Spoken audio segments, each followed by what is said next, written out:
ang nag-deliver papunta sa bahay nila Pangulong Bongbong Marcos at Speaker Martin Romualdez mag-insert o magpasok ng 100 billion worth of projects sa BICAM.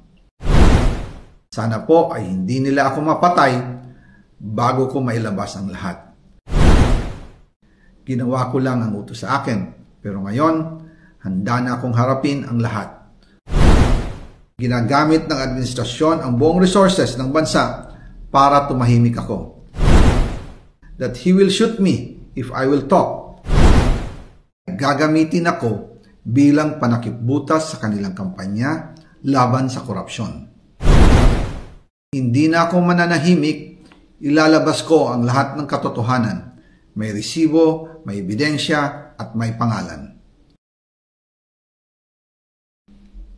Para sa bawat Pilipino, alam ko na buo ang galit ninyo sa akin ngayon. Nauunawaan ko rin kung bakit, lalo na at malaki ang halagang nakataya. Pero bago kayo humusga, hayaan ninyong ipaliwanag ko ang buong katotohanan. Matagal akong hindi nagsalita dahil may direktang utos sa akin. Huwag nang bumalik ng Pilipinas at manahimik na lamang. Umalis ako noong July 19, 2025 para sa aking medical check-up. Nakaplanong bumalik pagkatapos ng SONA ni Pangulo. Pero habang papauwi na ako, tinawagan ako ni dating Speaker Martin Romualdez at sinabihan, "Stay out of the country. You will be well taken care of as instructed by the President." Noon naniniwala pa ako sa kanila, kaya't hindi ako bumalik. Tumikom ang aking bibig, sumunod ako, pero ang hindi ko alam, ang ibig pala nilang sabihin sa aalagaan ka namin ay gagamitin ako bilang panakipbutas sa kanilang kampanya laban sa korupsyon. Ginawa nila akong poster boy ng kanilang sariling kasinungalingan.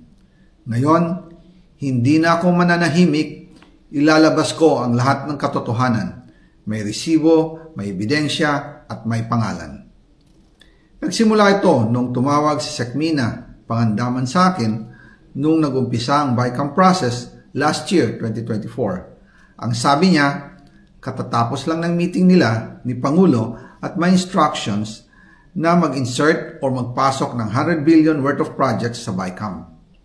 At sinabi pa ni Sekmina, you can confirm with Yusek Adrian Bersamin dahil magkasama sila sa meeting ni Pangulong BBM noong araw na yon.